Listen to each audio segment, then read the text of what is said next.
A perturbação de hiperatividade com déficit de atenção é uma perturbação do neurodesenvolvimento que deve ser encarada como uma doença, uma vez que estão implicados mecanismos fisiopatológicos do circuito do lobo frontal e dos gânglios da base através dos neurotransmissores da dopamina. Como tal, o diagnóstico é um diagnóstico médico e com base neste diagnóstico haverá uma intervenção farmacológica.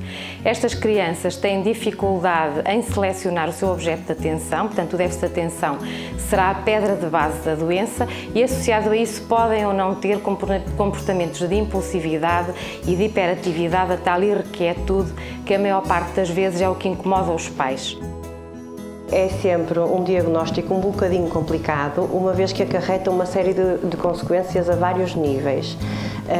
Portanto, a nível escolar, a nível social, ao nível familiar. Esta é a definição técnica de hiperatividade. A clínica CSI em Vila do Conde enumera algumas técnicas que podem ajudar os pais.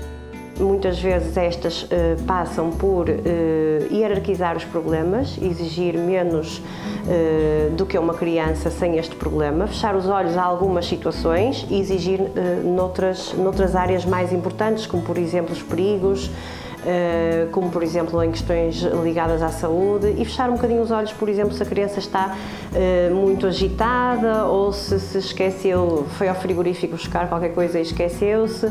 Em vez de eu estar a dizer, tem cuidado com essa garrafa que vai cair da mesa abaixo, pegar na garrafa e colocá-la ao meio da mesa. Na elaboração dos trabalhos de casa, por exemplo, a mesa tem que estar muito arrumadinha, sem grandes distratores, a televisão obviamente desligada. Pôr, por exemplo, um relógio para que a criança vá controlando o tempo dos trabalhos de casa e gradualmente ir aumentando o tempo de permanência na tarefa. É um relembrar várias vezes das tarefas, uma vez que a memória a curto prazo está um bocadinho mais comprometida nestas crianças. Também os professores são convidados a agir. O papel do professor passa muitas vezes por ajudar a minimizar a visibilidade deste problema. Se a criança precisa de intervalos de atenção de 10 em 10 minutos, podemos, por exemplo, sugerir que faça estes intervalos com a sugestão de és o meu ajudante. Em vez de dizer, vamos estudar um intervalo de 1 minuto, dizer, não, olha, ajudas-me a distribuir estas folhas, já que tu és responsável. A criança faz um intervalo de 1 minuto, retoma e vai estar muito mais concentrada.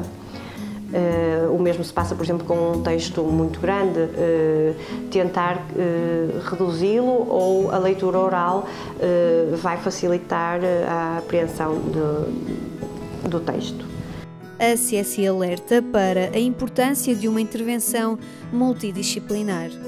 Muitas vezes estas crianças também apresentam problemas ao nível do controle dos esfíncteres e fazem xixi na cama, têm dificuldades mais nestas áreas, e nós na consulta focamos estratégias tanto ao nível do controle desse problema, com estratégias mais comportamentalistas, mas também do impacto desse problema, porque lhes no fundo acaba por lhes ferir a autoestima. Muitas vezes a criança apresenta outras atipicidades, por exemplo a procura sensorial oral, passam a vida a meter as coisinhas à boca, ou as canetas, ou os lápis, e nós aí fazemos uma avaliação de integração sensorial, em que a terapeuta vai avaliar qual a área que está mal e vai fazer uma intervenção mais focada nessa área, assim como a terapeuta ocupacional, porque muitas vezes a hiperatividade pressupõe problemas ao nível da motricidade fina, da coordenação motora, e também será importante analisar essa área. A comunicação, a linguagem e a fala são um todo. A articulação tem a ver com o ato motor da fala. Se há uma alteração motora global na perturbação de hiperatividade, esta alteração motora manifesta-se também na produção dos sons da fala. Se o meu domínio oral não for bom, eu não vou passar muito claro a minha mensagem e o outro lado não vai entender. Por outro lado, estas manifestações poderão também sentir-se no domínio da leitura e da escrita do português. Se a minha articulação, se a minha produção de fala não será a melhor, provavelmente os meus erros na aquisição da leitura serão mais frequentes.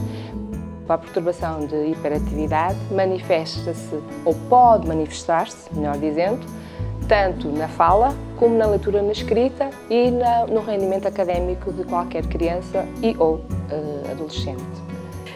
Em termos médicos, nós fazemos depois a terapia farmacológica, que em Portugal o mais utilizado será o metilfenidato. Os efeitos secundários acabam por ser desprezíveis se considerarmos os benefícios que as crianças têm ao tratar esta situação, que as afeta não só em termos académicos, mas também em termos sociais. Nunca nos esquecermos que estas crianças não vivem só na escola, mas também vivem em casa e que este é um problema que muitas vezes também afeta a sua relação com os familiares e mesmo com os seus pares em outros contextos não escolares. O diagnóstico precoce é importante para minimizar o impacto desta perturbação e aumentar a qualidade de vida dos hiperativos.